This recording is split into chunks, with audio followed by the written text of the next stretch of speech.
Cyril Malka, sans divan.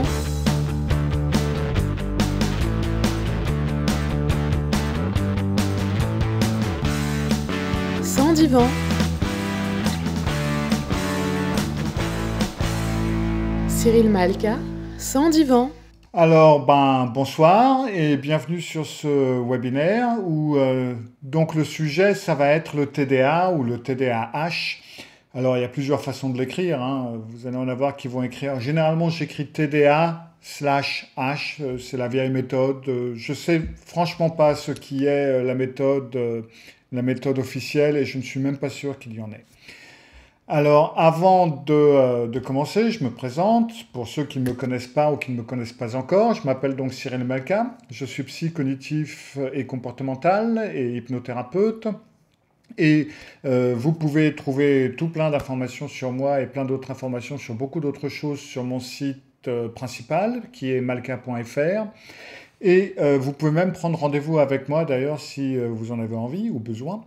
Et je suis en train de lancer un nouveau site qui va être consacré en fait au TDA et au TDAH qui s'appelle vitda.fr. Il va démarrer là en fin de semaine, ça va être jeudi ou vendredi, donc pour l'instant il n'y a rien à voir, mais si ça vous intéresse et si vous gardez un œil, vous allez pouvoir là trouver des informations spécifiques au TDA, vous allez pouvoir trouver des vidéos par rapport au TDA, des aides par rapport au TDA, et enfin bref, tout plein de choses que je suis en train de préparer et qui viennent donc des études, enfin bref, pas mal de trucs. Maintenant, passons un petit peu plus dans le vif du sujet. D'abord, qu'est-ce que c'est que ce TDA ou TDAH bon, on va dire TDA pour faire plus simple et plus rapide, mais ça veut dire TDA, TDA/H, TDAH, etc. Alors, TDAH, ça signifie trouble du déficit de l'attention. Si vous mettez un H, c'est avec hyperactivité. Si vous ne mettez pas de H, c'est donc sans hyperactivité. C'est en fin de compte un trouble cérébral complexe qui a un impact aux environs... Alors, j'ai les chiffres des États-Unis pour la plupart. J'ai quelques chiffres pour la France, mais il n'y en a pas beaucoup en fin de compte parce que il y a très peu de choses qui sont faites dans le domaine. Il y a très peu de statistiques en règle générale en France. Mais donc aux États-Unis, aux environs de 11% des enfants et près de 5% des adultes aux États-Unis sont concernés par le TDA. Et pour la France, les chiffres sont un peu différents, où on va dire qu'il y a 5% d'enfants qui sont touchés et près de 2,5% des adultes en France. Alors, il peut y avoir plusieurs explications à ça et je vais peut-être repartir sur le sujet un petit peu plus tard dans le webinaire parce que ça peut venir des structures, dira-t-on, de la société dans les deux pays qui peuvent rendre le TDA plus ou moins évident dans certains cas. En règle générale, il y a une chose très très importante à savoir, c'est que on peut utiliser les neurosciences et les scannings pour pouvoir constater qu'il y a en effet quelque chose dans le cerveau qui est différent chez les personnes qui sont TDA que chez les personnes qui ne le sont pas. Donc on sait qu'il y a une différence physique, on sait qu'il y a une différence génétique, qu'il y a une différence biologique. Et ça, c'est quelque chose énormément important de se souvenir parce que le TDA ou le TDAH, c'est pas une maladie mentale, ça n'est pas un trouble de la personnalité comme le sociopathe ou ce que vous voulez. C'est pas un trouble du comportement, c'est pas un trouble d'apprentissage spécifique. Les personnes TDA peuvent parfaitement apprendre et être tout aussi intelligentes et même plus intelligentes que la moyenne et moins intelligentes que la moyenne, comme n'importe qui. C'est plutôt une altération du développement du système d'autogestion du cerveau. Et c'est d'ailleurs pour ça que, d'après certains experts ou d'après certains psys, Et en fin de compte, je suis assez d'accord avec eux. Bon, ça a l'importance qu'on veut lui donner, hein, bien entendu. Je pense qu'ils vont pas me prendre, pas prendre mon avis pour décider. Mais le fait d'appeler ce syndrome un déficit de l'attention, certains disent que c'est trompeur. Ils suggèrent qu'on appelle ça un état de, alors je le lis parce que, de dérèglement de l'attention. Ça serait beaucoup plus précis parce qu'en fin de compte, les personnes qui sont atteintes de TDA, elles ont suffisamment d'attention. Elles n'ont pas de déficit de l'attention en tant que telle. Et même dans certains cas, elles en ont justement plus que suffisamment. Et c'est bien pour ça que ça part un peu dans tous les sens. Donc, ce n'est pas un déficit. C'est plutôt un problème des difficultés à exploiter leur attention correctement ou de façon à l'utiliser de façon optimale, et avec cohérence. Donc, pour certains, appeler ça un déficit de l'attention, c'est une façon erronée de nommer le problème. Et je serais assez d'accord avec ça, mais ça reste quand même quelque chose de relativement nouveau. Quand j'ai commencé à bosser avec les TDA, déjà, c'était pas connu en France et c'était au début des années 1990 et on n'appelait même pas ça le TDA à l'époque.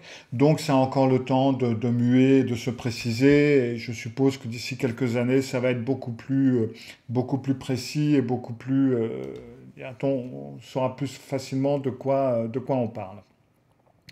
Alors, le TDAH, il y a plusieurs symptômes courants.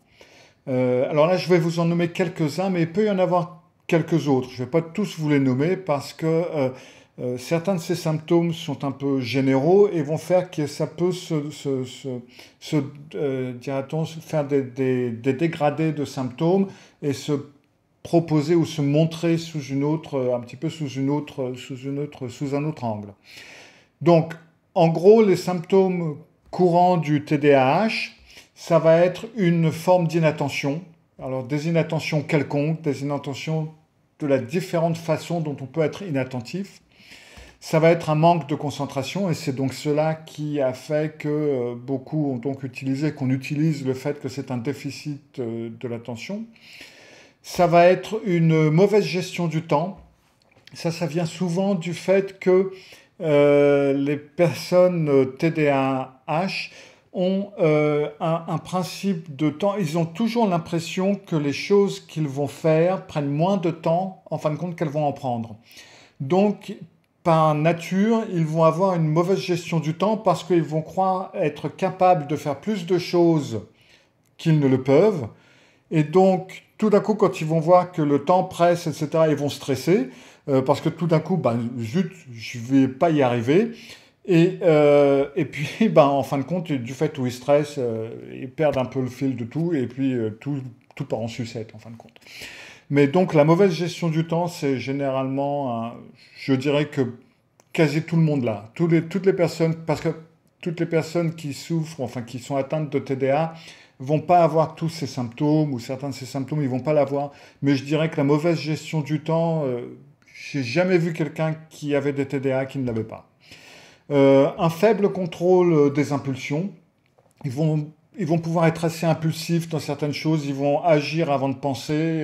Ils vont agir sans réfléchir. Ils vont dire des choses qu'ils ne devraient pas dire, faire des choses qu'ils ne devraient pas faire. Leurs émotions vont paraître exagérées.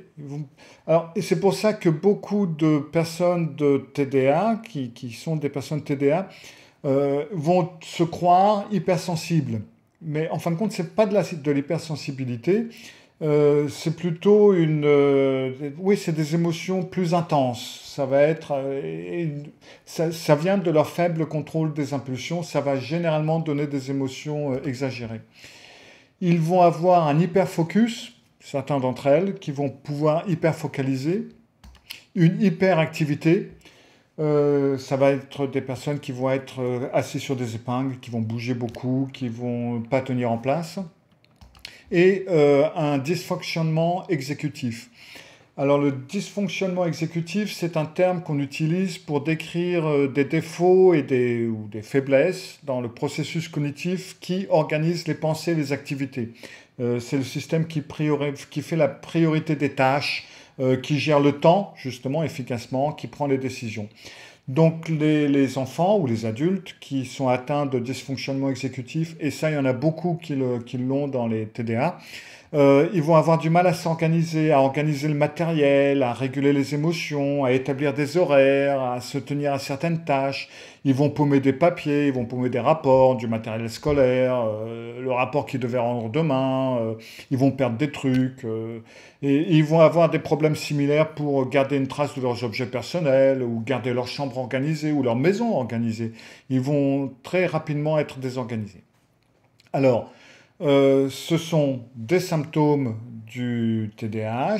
Si vous êtes atteint de plusieurs de ces symptômes, si vous pouvez reconnaître plusieurs de ces symptômes chez vous, chez des amis, chez des enfants, il y a de fortes chances pour qu'on parle de TDA. Alors, vous n'avez pas besoin d'avoir tous les symptômes pour être TDA, et ils peuvent avoir des degrés plus ou moins importants, ils peuvent être plus ou moins intenses. En gros, on va dire qu'il y a 3 types de TDA qui sont identifiés. Il y a le type qu'on appelle le type principalement inattentif, et c'est-à-dire ça va être les personnes qu'on appelle généralement TDA. Alors, encore une fois, c'est une définition un petit peu fluide. Vous allez avoir qui vont dire TDA, d'autres qui vont dire TDAH, même s'il n'y a pas d'hyperactivité, enfin bref. Mais donc le type principalement attentif, ça va être des personnes qui vont avoir du mal à se concentrer, à terminer les tâches, à suivre des instructions. Il faut que les instructions soient extrêmement précises. Mais vraiment, des fois, ça peut paraître, on va se dire, mais ils sont cons ou quoi? Mais non, mais c'est parce que si vous ne donnez pas la description totalement précise, et ben pour eux, pour leur esprit, ben ils vont prendre la chose à l'envers, dans l'autre sens. Si vous lui avez pas dit que c'était le côté droit, ils vont prendre le côté gauche. Si vous n'avez pas dit qu'il fallait l'ouvrir dans ce sens-là, ils vont l'ouvrir dans l'autre sens. Enfin bref, ça peut paraître extrêmement précis ce qu'il faut leur dire. Et c'est vrai, il faut être extrêmement précis lorsqu'on leur parle et lorsqu'on leur donne des directives. Et c'est pour ça qu'ils donnent l'impression d'avoir du mal à suivre les instructions. Et c'est aussi pour ça qu'ils ont du mal à suivre les instructions, parce que très souvent, les instructions sont données avec certaines données qui sont incluses, en quelque sorte. On s'imagine que parce que, je ne sais pas moi, quand j'écrivais des bouquins sur l'informatique, eh ben, le plus souvent, je disais, vous faites un clic droit sur cet objet, ce qui veut dire qu'avec votre souris, vous appuyez avec votre majeur sur le bouton droit de votre souris.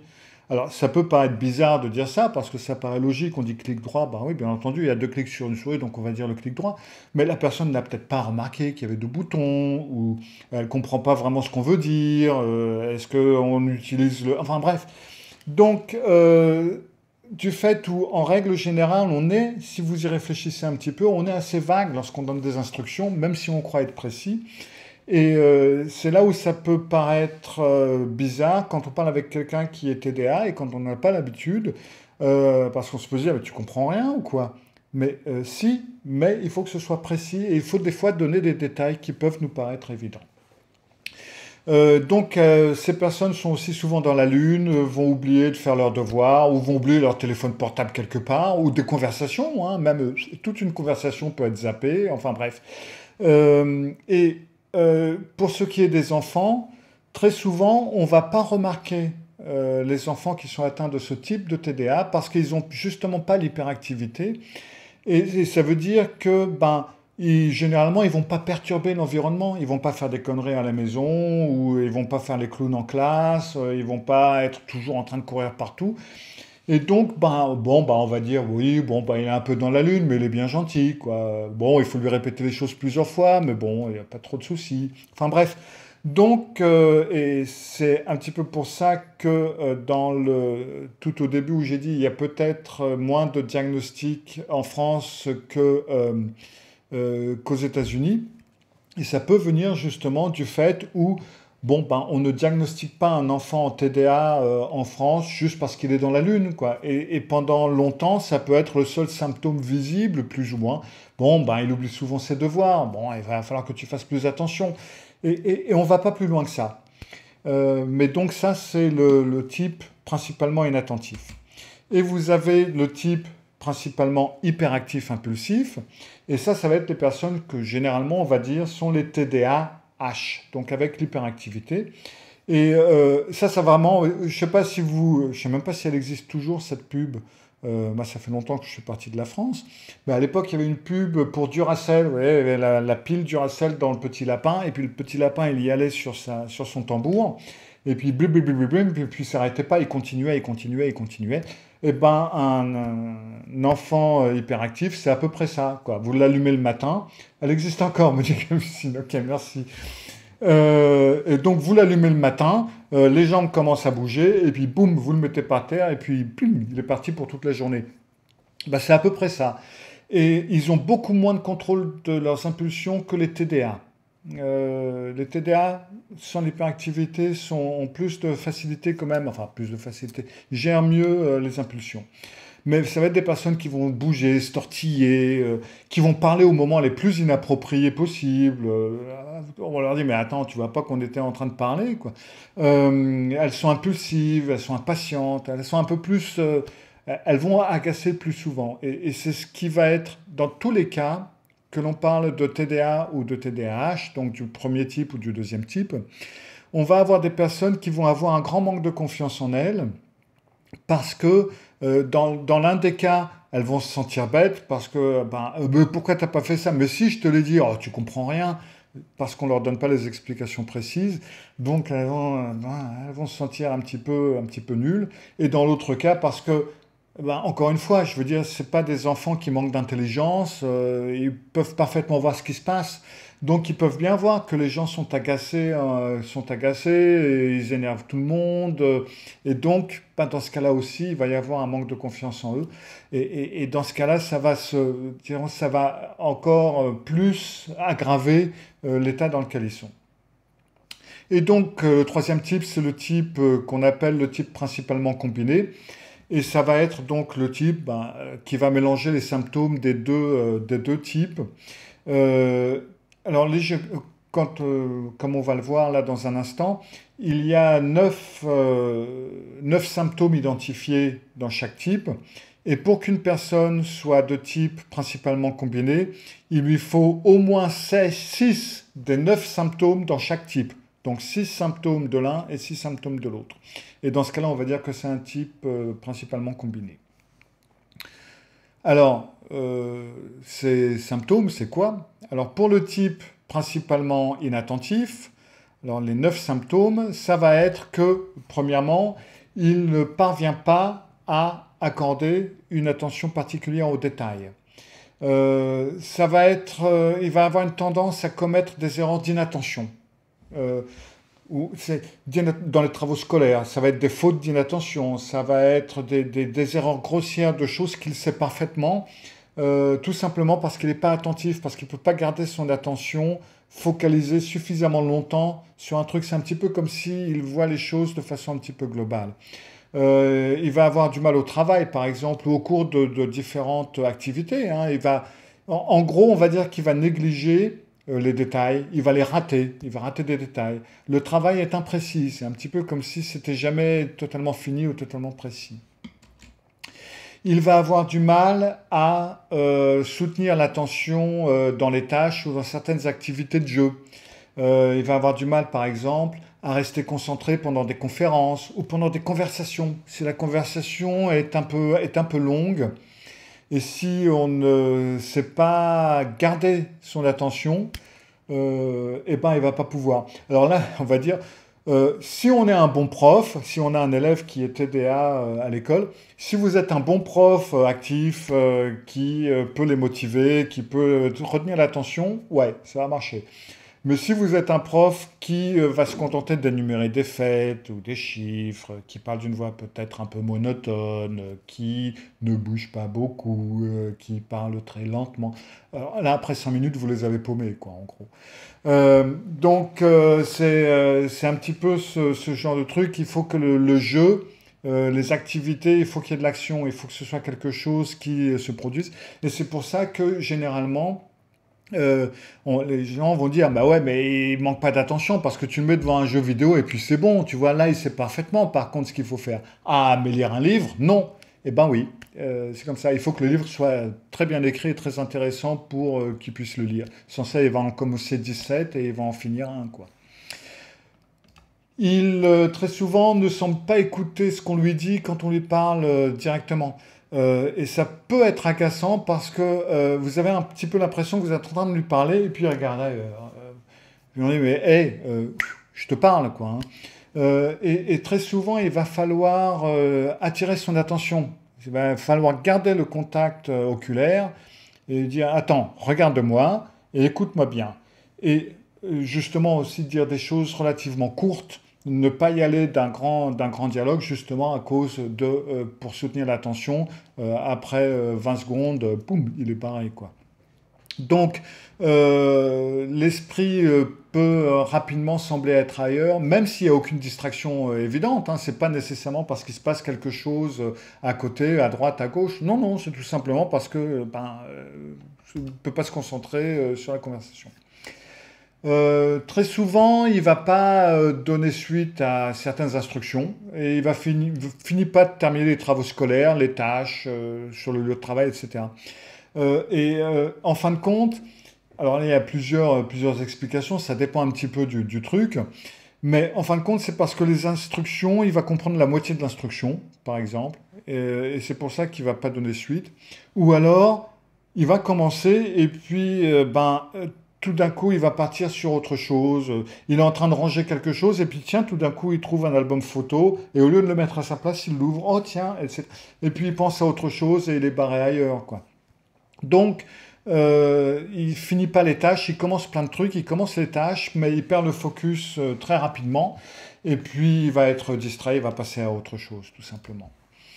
De cette même façon, il va avoir du mal à organiser les tâches et les activités.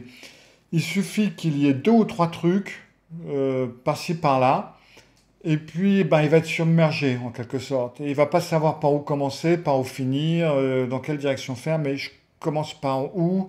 Il a du mal justement à cause il a du mal à trouver les priorités et donc très mal organisé et il a pour lui c'est extrêmement difficile d'organiser tout ça. Si en plus donc il y a le problème avec l'organisation du temps, qu'il faut tout en l'air, là ça devient très compliqué. Et il va souvent hésiter et il va pas aimer s'engager dans des tâches qui vont demander une attention durable, un effort mental durable. Alors les travaux scolaires, les devoirs, pour les adolescents, les adultes plus âgés, ça va être leur préparer des rapports ou des mémoires. Ça demande un travail énorme d'écrire toutes ces pages. Et rien que l'idée de devoir passer tellement de temps sur une chose, mais ça leur paraît presque insurmontable, quoi. C'est pour ça que généralement, pour ce genre de choses, si vraiment on est atteint de ça, si vraiment c'est un gros problème, parce qu'il y a plusieurs degrés, hein, dans tout ça, il y a plusieurs degrés, ça va être plus ou moins intense. Tout le monde n'aura pas les mêmes degrés de certaines choses, et puis voilà. Hein. Mais généralement, moi, ce que je conseille, c'est presque d'utiliser le système de la tomate. C'est-à-dire, vous savez, ces petits trucs qu'on remonte, qu'on utilise quand on veut faire des œufs durs. Vous les mettez à 5 minutes. Très souvent, ces trucs qu'on a dans la cuisine, ça ressemble à une tomate ou à un œuf, ou ce que vous voulez. Bon, la mienne elle ressemblait à une tomate, donc j'utilise une tomate. Et donc, vous le tournez à 5 minutes, et puis bon, après 5 minutes, les œufs sont finis. Et bien là, c'est un peu le même principe. C'est d'utiliser le système de la tomate et de dire, bon, moi, je vais bosser 10 minutes là-dessus. Alors, pour quelque chose qui va demander vraiment un focus important, je vais travailler 10 minutes là-dessus. Et quand la sonnerie sonne, bah, je fais autre chose, je me repose, je fais un truc pendant 5 minutes, donc là, une autre sonnerie. Et puis après, vous revenez sur le mémoire, 10 minutes, et vous vous mettez dessus. Alors, je sais que pour des personnes qui ne sont pas TDA, on se dit, putain, on peut pas, quoi. Je fais un truc, un coup un autre truc, c'est totalement débile. Mais non, en fin de compte, fait comme ça, les TDA sont extrêmement bons au multitâche, si c'est fait comme ça. Et eux, ouais, ils peuvent parfaitement faire 10 minutes ça, 5 minutes ça, 10 minutes ça, 5 minutes ça. pas de souci. Et après, petit à petit, ils peuvent augmenter les temps, donc un quart d'heure, 5 minutes, un quart d'heure, 5 minutes, 20 minutes, 5 minutes, 20 minutes, 5 minutes, etc., etc. Bon, il arrivera un moment où ils ne pourront pas aller plus loin et ils sauront que là, ils sont arrivés à leur rythme de croisière et puis c'est bon, quoi. Donc, s'engager dans une tâche qui va demander beaucoup de concentration pendant un temps assez long, c'est vrai que c'est quelque chose qui va les décourager. Ils vont perdre des trucs. Et même des choses importantes, hein. Et si c'est pas parce que votre gamin s'en fout du nouvel iPhone que vous lui avez acheté qu'il l'a perdu ou qu'il l'a cassé, hein. Mais bah, il l'a perdu. Qu'est-ce qu'il est devenu? Bah, il va même pas être capable de vous le dire la plupart du temps. Bah, je l'avais là et puis voilà. Il se peut aussi qu'il soit dans la poche de son manteau, hein, attention, mais qu'il a oublié qu'il était dans la poche de son manteau. En fin de compte, il perd un petit peu tout, un petit peu partout. On va retrouver des trucs un petit peu à des endroits un petit peu bizarres. Et il suffit, enfin je sais pas moi, il suffit qu'il soit en train d'envoyer un message à sa copine pendant qu'il va chercher du lait dans le frigo. Bof, il va vous mettre le truc dans le frigo, il va prendre le lait qu'il va mettre après sur la table, il va prendre le bol qu'il va le mettre ailleurs. Et puis après, vous allez trouver le bordel, toute la cuisine va être en bordel, vous allez trouver le téléphone dans le frigo, vous allez trouver le lait dans le placard, enfin bref, vous allez vous dire, mais qu'est-ce qui s'est passé? Eh ben, c'est tout simplement parce il a perdu le fil, il a suivi un fil de ses pensées, et puis voilà, quoi. Il va, de même façon, il va être très facilement distrait par des stimuli extérieurs ou intérieurs, hein. Il suffit qu'il se passe quelque chose, boum, ça va démarrer une pensée, et puis pof, ça y est, il est parti. Il n'en faut pas beaucoup pour que... Alors, si nous, on est en train de faire quelque chose, il y a quelque chose qui va nous distraire, on va dire, oui, bon, arrête ça, par exemple, et puis on va se remettre à un autre truc. Eux, non. S'il y a quelque chose qui va attirer leur attention, boum, ils vont aller, tiens, c'est quelque chose, bling bling, ça brille, j'y vais. Et c'est comme ça, quoi. C'est quelque chose qui leur arrive et c'est vrai que ça peut être agaçant, mais c'est pas de leur faute, ils ne peuvent rien y faire. Dans ce cas-là, ouais, si vous êtes là, il faut lui dire, tiens, attends, là, attention, tu t'es distrait, reviens sur ton truc. Et là, oui, ah oui, pardon. Mais si vous vous mettez en colère, ça risque de le paniquer, et puis dans ce cas-là, les choses vont être encore plus compliquées. Et donc, même chose, donc les activités, ça aussi, c'est oublié. Oui, ça arrive également pendant des conversations avec eux, oui, tout à fait. Tout à fait. Euh, il suffit, il suffit que vous parliez d'un truc et que vous utilisiez un mot qui leur rappelle quelque chose, boum, ils sont partis ailleurs, hein, c'est vrai. Ben, ça a son charme, hein, remarquez, hein, ça a son charme. Bon, c'est vrai que des fois ça peut être agaçant si on est fatigué parce qu'on n'a pas toujours le surplus mental pour ça, c'est vrai. Mais une fois qu'on le sait, il y a une réaction de pi. Ouais, mais oui, mais tout à fait. Bon, alors ça brille pas nécessairement physiquement, mais ça peut briller du fait où ça attire l'attention, ouais, tout à fait. Il suffit qu'un truc brille et puis boum, ça y est, c'est fini. Alors, le deuxième. Alors, vous n'avez pas besoin d'avoir tous les symptômes du TDA pour être TDA, mais si vous en avez une bonne partie, si vous en avez 7 ou 8, c'est bon, hein. Et donc, ils peuvent avoir différentes intensités. Mais en général, on a les 9 symptômes, hein. Ils sont juste dira-t-on, à un niveau différent où ils peuvent être très légers sur certains. J'ai raté le dernier symptôme, me dit Linda. Vous petits, je reviens un petit peu en arrière. Oui, ils oublient souvent des activités. Ça va être effectuer des tâches ménagères, faire les courses. Euh, pour les adolescents, ça va être retourner des appels ou payer des factures ou honorer des rendez-vous. Enfin, s'ils n'écrivent pas tout et s'ils n'ont pas un reminder sur leur téléphone qui va leur rappeler maintenant c'est l'heure de faire le ménage, eh ben ils vont l'oublier. Mais putain, mais je t'avais dit de... Ben oui, et tu m'avais dit que tu allais le faire. Ah ben oui, mais... Et alors? Ben, j'ai oublié, en votre compte. Et c'est pas nécessairement parce qu'ils n'ont pas envie, c'est pas parce qu'ils veulent pas, et c'est pas de la mauvaise volonté nécessairement, mais c'est vraiment quelque chose qu'ils ont oublié. Il se peut d'ailleurs que je les appelle les derniers symptômes. Je l'ai oublié, et pourtant je sais pas des TDA. Ok. Donc, le symptôme du TDAH, donc avec le type hyperactif, alors lui, il ne tient pas en place. Ça aussi, vous avez divers niveaux. Vous allez avoir certains qui sont un peu la bougeotte comme ça tout le temps. Et puis, ben, vous en avez qui ne peuvent pas rester assis très longtemps. Et puis, vous en avez vraiment qui peuvent être très hyperactifs, où ça en devient très problématique, hein. J'ai eu des familles où les enfants étaient tellement hyperactifs en fin de compte. Alors, c'était au Danemark et tout ça, c'était pas encore mis en système. Euh, le, euh, les enfants, ils dormaient 2 à 3 heures par nuit, quoi, hein. Tout le reste du temps, mais ils étaient constamment en train de faire quelque chose, en train de casser des trucs, en train de grimper au rideau, déchirer des machins. Enfin bref, c'était vraiment.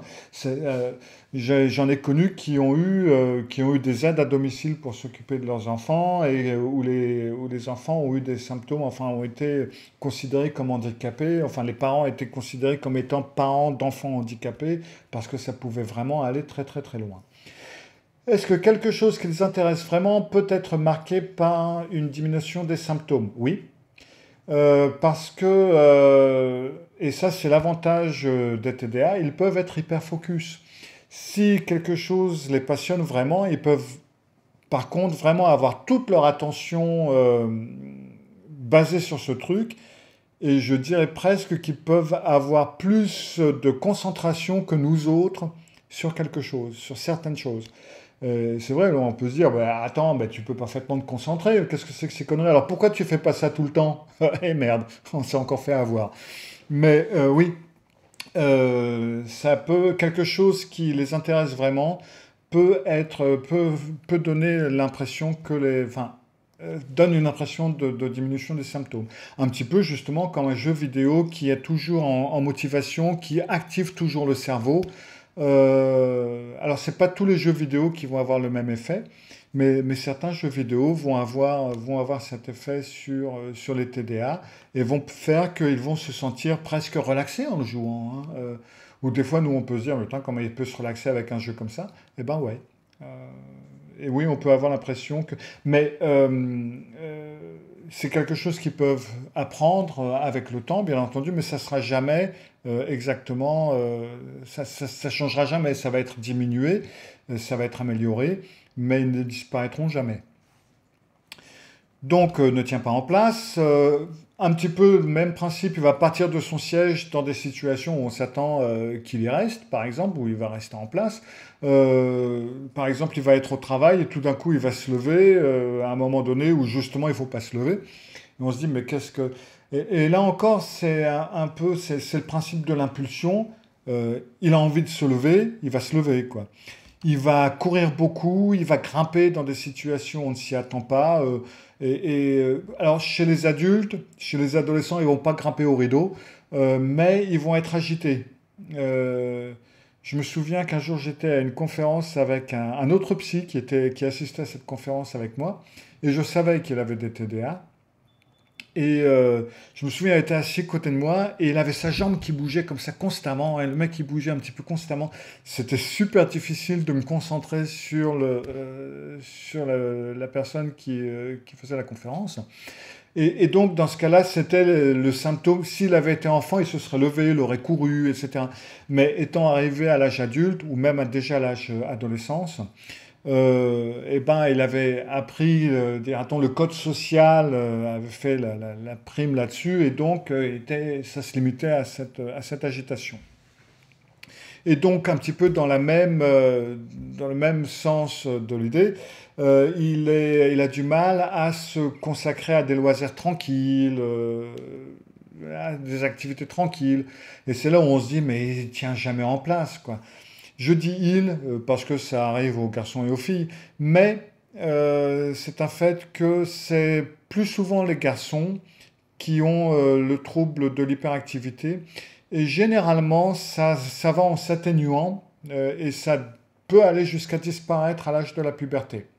Euh, aux environs de la puberté, ça s'améliore grandement et ça peut disparaître totalement. Et ça peut disparaître totalement après.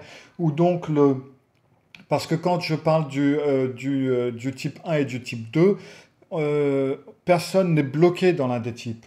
on peut passer de l'un à l'autre et revenir. D'accord ? Et d'après moi, c'est ce qui se passe lorsque les gens disent que c'est un syndrome, enfin quand ils parlent du syndrome qui est des deux, d'après moi c'est une erreur, c'est tout simplement qu'il y a plus d'un des domaines de l'autre et du fait où on alterne, où on peut alterner régulièrement, ça donne cette impression qu'on peut avoir les deux à la fois, mais je pense que c'est une erreur de diagnostic, mais enfin bon, je ne peux pas donner de coup de pied dans la fourmilière pour l'instant. Ils vont avoir donc donné l'impression d'être assis sur des ressorts ou sur des aiguilles. Ils parlent souvent et ils parlent beaucoup. De plus, ils sont tellement perdus dans leur ordre de pensée qu'ils n'ont même pas remarqué que vous voulez dire quelque chose. Alors, si, bon, ben non. Et dans ce cas-là, il ne faut pas hésiter de leur dire, bon, ça va, tais-toi, maintenant j'aimerais répondre. Et ils peuvent vous couper la parole, hein. C'est quelque chose qui va être très... Alors, ils vont vous donner la réponse avant que la question soit posée, c'est d'ailleurs le prochain symptôme. Et puis, et ça peut être extrêmement agaçant, et je le conçois, mais habituez-vous. Mais c'est parce que quand on raconte quelque chose ou quand on pose une question, ils croient avoir compris la question avant que vous ayez fini de la poser, ou ils croient savoir ce que vous allez dire avant que vous ayez fini ce que vous allez dire. Et ça peut être extrêmement agaçant, parce que, mais non, attends, c'est pas ce que je veux dire. Mais c'est parce que eux, leur esprit est déjà barré, quoi. Ils sont déjà partis sur un truc, et vous êtes là. Ah, ben, eux, ils ont envie de vous dire, bon, bah ça va, accouche, quoi. On va pas y passer la nuit. C'est ce principe qui peut les faire paraître extrêmement rudes, extrêmement malpolis.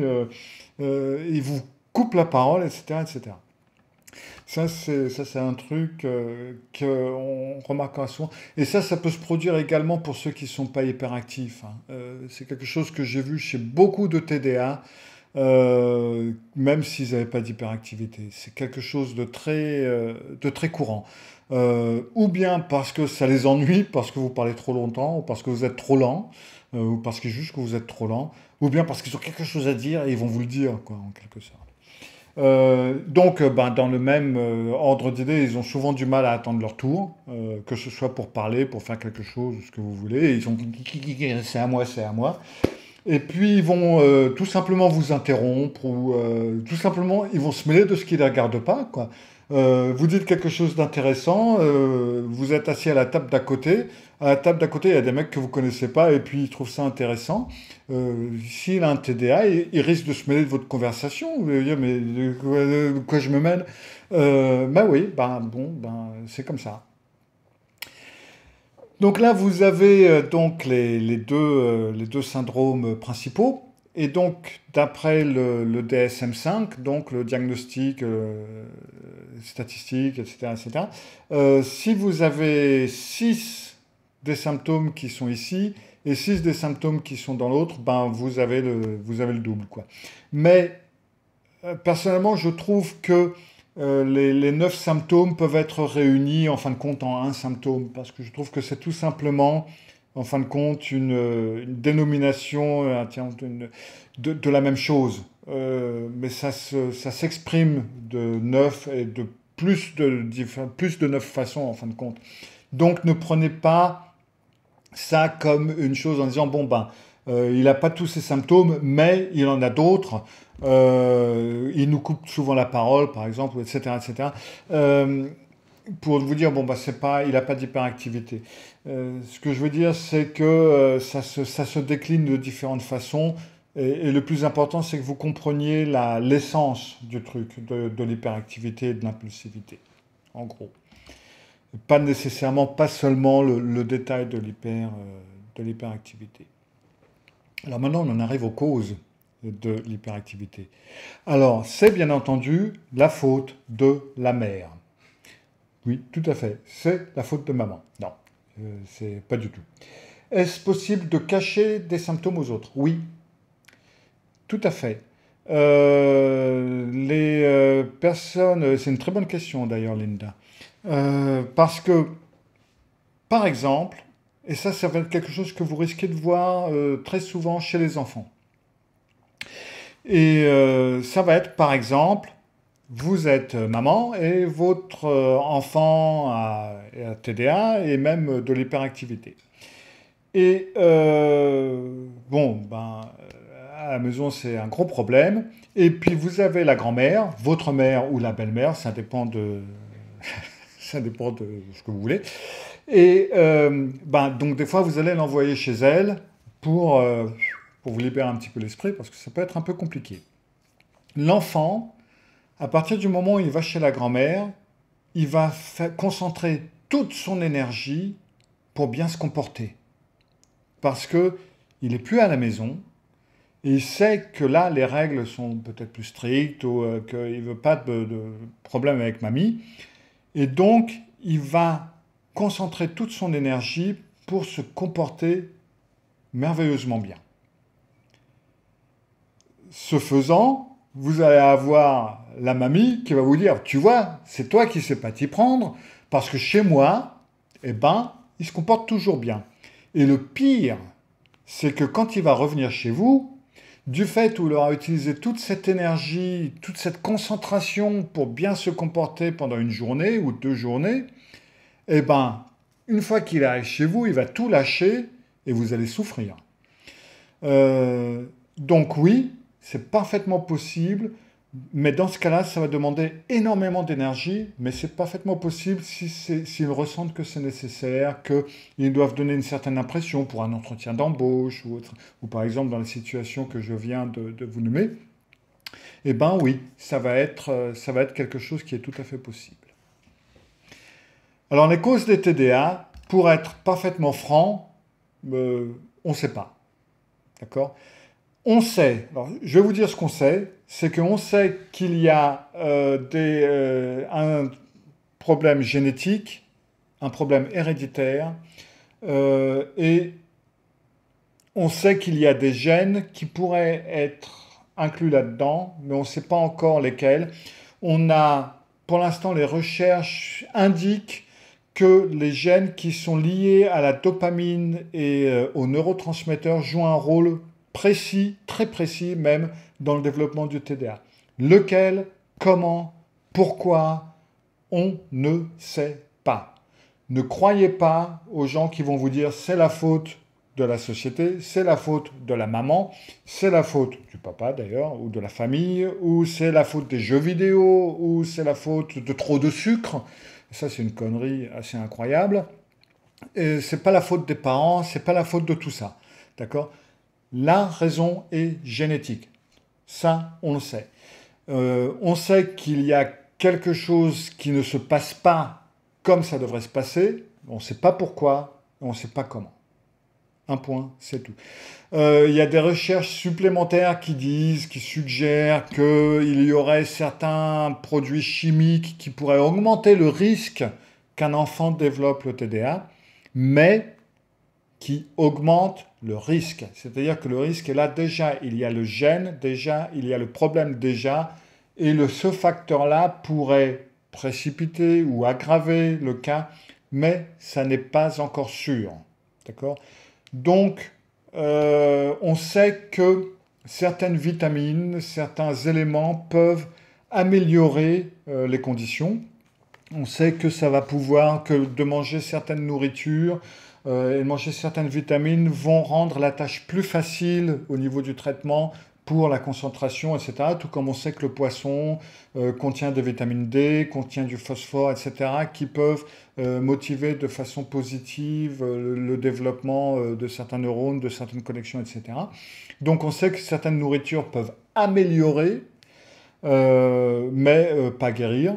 Et donc, de même, il y a certains produits chimiques et sûrement aussi certaines nourritures qui peuvent compliquer certaines choses. Mais pour l'instant, rien n'est prouvé et rien n'est sûr.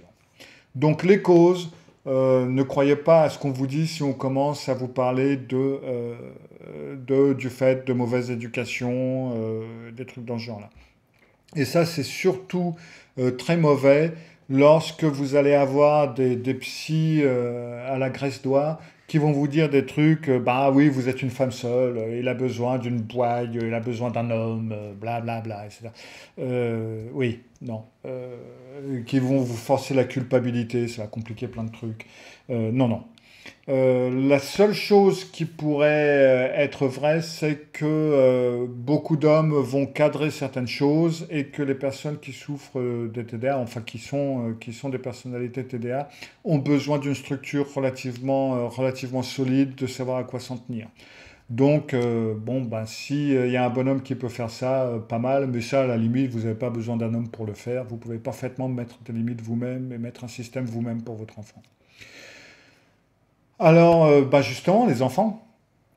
Ça dépend des études.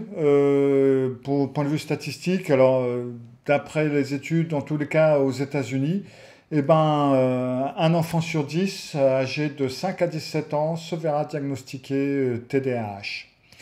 Et bon, ben, 10%, ça fait quand même pas mal hein, si on y réfléchit un petit peu.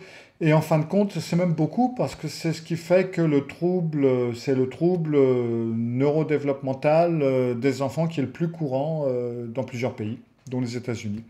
Encore une fois, j'ai pas pu trouver de chiffres en France, donc je sais pas quels sont les chiffres en France. Et généralement, les symptômes du TDAH, ils vont souvent être identifiés à l'école. Déjà parce que les enfants passent beaucoup de temps à l'école, faut pas non plus. Et puis, ben c'est là qu'on va voir qu'il y a des problèmes d'adaptation dans une salle de classe où il y a plusieurs enfants, il y a des règles, il y a des etc. Et donc, c'est là où ça va être plus évident parce que l'enfant va être plus facilement bombardé de différents trucs, il va plus facilement perdre pied. C'est là où il va commencer vraiment, son hyperactivité peut poser problème. Enfin bref. Et donc, même si les enseignants ils vont pas pouvoir diagnostiquer qu'il y a un TDA, ils vont être les premiers à soupçonner qu'il y a un truc et qui va affecter les performances. Alors, dépendamment du genre d'enseignant et est-ce qu'ils connaissent le trouble ou pas, ils vont pouvoir vous indiquer, bon, ben là, il y a peut-être un truc, il va peut-être falloir tester le gamin. Ou si vous avez des enseignants qui vivent toujours au siècle dernier ou il y a 2 siècles, bon, ben, ils vont vous dire qu'il va falloir corriger votre gamin, il va falloir mettre des règles, il va falloir trouver un mari ou un truc dans ce genre-là, quoi. Et si c'est génétique, pourquoi les stats sont si élevés? C'est-à-dire? Je comprends pas. Euh, donc, les enfants vont, surtout du type hyperactif, impulsif, ils vont généralement être considérés comme mal élevés, comme impatients, vont mal se comporter, ils vont avoir des zéros de conduite. Et comme les garçons ont plus de facilité, on va dire c'est comme ça, ou apparemment sont plus amènes à avoir l'hyperactivité, apparemment il y a quelque chose de génétique également ici, eh ben, ils vont plus facilement être diagnostiqués et on va plus facilement faire quelque chose pour ce trouble pour un garçon que pour une fille, car beaucoup de filles n'ont pas d'hyperactivité. Certaines ont, je me souviens avoir lu une étude qui parlait de d'hypoactivité, c'est-à-dire qu'elles vont être plus lentes que les autres. Et donc, bon, ben, elles sont dans la lune, elles vont être un peu lentes, et puis voilà, quoi, ou peut être un peu bizarre, et puis voilà. Et donc, on va pas les remarquer, et ben, elles vont pas entrer dans les statistiques, et on va pas agir en conséquence, on va pas diagnostiquer, et on va pas les aider. Chez les adultes aussi, là aussi, il n'y a pas vraiment d'études en France, d'après ce que j'ai trouvé. Aux États-Unis, c'est diagnostiqué dans environ 4,4% de la population adulte. Et en fin de compte, 10% des adultes atteints des TDA reçoivent un traitement quelconque. Maintenant, le truc, c'est que le TDA ou le TDAH, qui n'est pas traité chez les adultes, ça peut avoir un impact négatif sur beaucoup d'aspects de la vie. Et ça peut devenir un problème parce que le fait d'avoir un problème de gestion de temps, de l'impatience, de désorganisation, des oublis, des sautes d'humeur, le fait d'avoir du mal à gérer ses émotions, etc., eh ben, ça peut donner d'énormes problèmes dans le couple. pour commencer. Et puis aussi d'énormes problèmes avec vos enfants. Même si eux, ils n'ont pas de TDA, ça peut poser problème. Et donc, en fin de compte, si ce n'est pas diagnostiqué, et si on ne met pas ça en système, et si on n'essaie pas d'arranger un petit peu les choses, eh ben, ça peut mener à des ruptures, à des divorces, à des problèmes avec les enfants. Enfin bref, ça peut quand même mener à, euh, à avoir certains soucis. On a remarqué que environ, encore une fois, ça c'est une étude américaine, parce que ça n'existe pas en France, que environ 60 à 70% des adultes atteints de TDAH, ils ont un trouble annexe, ce qu'on appelle comorbidité. Et ça va être très souvent de l'anxiété et des angoisses. Ça peut aller jusqu'à la dépression. Ça va des troubles de l'humeur. Ils vont avoir des sautes d'humeur ou de la toxicomanie. Il y a beaucoup d'enfants, surtout enfants TDAH, donc hyperactifs, qui vont développer de la toxicomanie, aussi parce que le hashish et d'autres drogues peuvent avoir un effet calmant et peuvent en fin de compte leur donner une certaine tranquillité d'esprit, mais malheureusement c'est une drogue et ça a des effets annexes indésirables. Et puis beaucoup vont aller dans le domaine de la criminalité parce que tout simplement dans une suite de l'hyperactivité et en fin de compte ne seront quasi jamais diagnostiqués, à part une fois rentrés en prison si on fait certains tests. Mais ça, encore une fois, ça se fait pas en France. Ça se fait aux États-Unis, où les personnes qui entrent en prison, ils vont être testés, ils vont faire des tests de QI, ils vont faire des tests de sociopathie, ils vont faire des tests de TDA. Enfin bref, on utilise tout ça à des fins d'études, et ça, malheureusement, c'est pas fait en France, donc on n'a pas de chiffres pour ce genre de choses. Alors, bah, c'est bien joli tout ça, mais qu'est-ce qu'on peut y faire? Eh ben, en fin de compte, il n'y a pas grand-chose. Pour l'instant, surtout pour les enfants qui souffrent d'hyperactivité, on utilise des médicaments comme la Ritaline ou l'Adderall. L'Adderall est interdit en France, que je sache. En tout cas, au moment où je fais ce webinaire, où je l'ai préparé, c'était toujours interdit en France. Maintenant, je ne sais pas si vous regardez un enregistrement sur YouTube plus tard, c'est peut-être devenu autorisé. Mais pour l'instant, c'est interdit. Et ce sont les médicaments qui sont le plus souvent prescrits. Donc en France, ça va être la Ritaline. Et en fin de compte, c'est à la base d'amphétamine. Ça va être utilisé de plusieurs façons. Ça va être à action brève, c'est-à-dire qui est prise plusieurs fois par jour, ou à action intermédiaire, qui va être pris moins souvent, ou à version durée longue. Donc on les prend une fois par jour. Et donc ça fait que du fait où le cerveau est stimulé par les amphétamines, la personne n'a plus besoin d'être hyperactive pour garder la stimulation et donc il y a une baisse dans l'hyperactivité. Les enfants sont plus hyperactifs et peuvent plus facilement se concentrer. En général, ça dépend des médecins, mais certains les prennent ou les conseillent même pour les adultes ou les enfants qui ne souffrent pas d'hyperactivité, qui en fin de compte ont seulement des troubles de l'attention sans hyperactivité. Certains vont dire que ça a un effet, d'autres que ça n'en a pas, c'est à vous de voir. Euh, Personnellement, je ne suis pas fan des médicaments. Autant je dirais qu'ils sont nécessaires lorsqu'il y a hyperactivité, parce que sans ça, les enfants ou les adultes vont avoir un très gros problème de concentration et ça peut vraiment compliquer beaucoup de choses. Donc dans le cas de l'hyperactivité, je dirais que surtout si c'est gênant, ça serait une bonne idée de le prendre.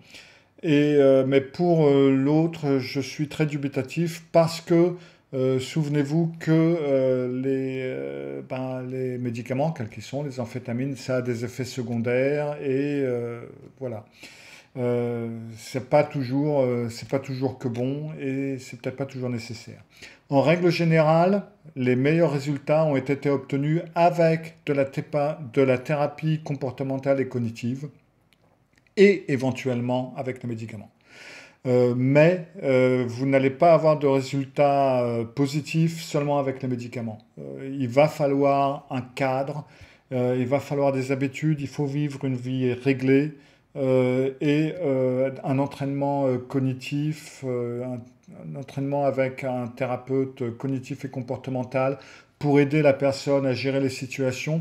Parce que des fois, il va falloir apprendre au sujet, donc à la personne qui est TDA, d'agir d'une certaine façon. Quand ceci arrive, tu vas agir de cette façon-là. En gros, que tu le comprennes ou non, ou que tu sois d'accord ou non. Il faut que ça devienne un réflexe que quand ceci arrive, il faut que j'agisse comme ça.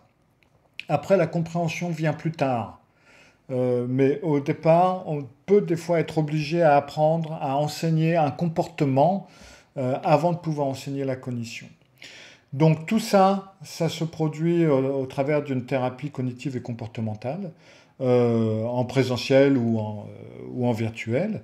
Et éventuellement, surtout pour les cas d'hyperactivité, je dirais que ce serait une bonne idée de voir avec un psychiatre s'il peut y avoir, dira-t-on, un traitement à la Ritaline. Voilà, c'était à peu près tout pour le sujet. Et j'ai parlé à peu près 1 heure. Oh, excusez-moi, j'ai juré. Oui, donc le site viteda.fr sera donc en ligne à la fin de cette semaine. Et puis vous pourrez avoir plus d'informations sur le sujet. Donc, si... bon, il n'y a plus vraiment de questions. Donc, je vais vous dire merci. Merci, c'est très intéressant. J'ai un TDA principalement inattentif. Je sais grâce à vous, si parfois je ne regarde pas dans les yeux quand quelqu'un me parle, c'est pour me concentrer sur ce que la personne dit. Sinon, je suis distraite par les expressions du visage de la personne, par exemple. Ok. Très intéressant. Pour mieux me concentrer sur ce que dit la personne, il faut que je regarde quelqu'un de neutre et d'immobile, ce qui peut donner l'impression que je n'écoute pas alors que c'est le contraire. Information très intéressante. Très bien, merci Capucine. Excellent webinaire, merci beaucoup. Merci Linda, merci Diana, et merci Aïssata, et merci Laurence, merci tout le monde. Si vous avez envie que je traite d'un sujet qui vous intéresse, n'hésitez pas à m'envoyer un mail à cyril@malka.fr. Et puis, sinon, je vous dis à d'ici une quinzaine de jours pour un autre webinaire sur un autre sujet. Au revoir. J'ai une petite question de Adrien. Attendez, je le mets en grand pour pouvoir le lire parce que... ok. J'ai passé un moment ici avec vous. Ouais. Pourriez-vous, s'il vous plaît, me donner une petite description de la personnalité borderline car j'ai été... j'ai fait une vidéo sur le sujet, j'ai fait un webinaire sur le sujet qui pourra vous donner toutes les informations sur le borderline. Vous pouvez le trouver sur ma chaîne YouTube parce que je mets les webinaires après en tant que vidéo. Et j'ai non seulement une vidéo sur le système borderline, sur le problème de borderline, mais j'ai aussi une vidéo sur comment agir par rapport à une personne borderline. Si vous ne la trouvez pas, envoyez-moi un mail à cyril@malka.fr, comme ça je trouverai votre adresse email et je vous enverrai le lien. Ok? Bonne soirée à vous tous, merci d'être venus, et puis merci, vous êtes venus super nombreux, il y en avait 19 inscrits, il y en a 14 qui sont venus, c'est assez incroyable, vu le nombre de questions. Ok, bonne soirée, et puis à d'ici 15 jours, et venez nombreux encore une fois. Allez, salut tout le monde, bye bye. Cyril Malka, sans divan.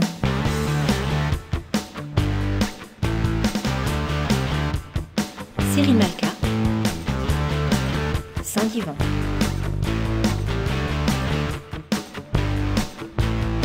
Sans divan.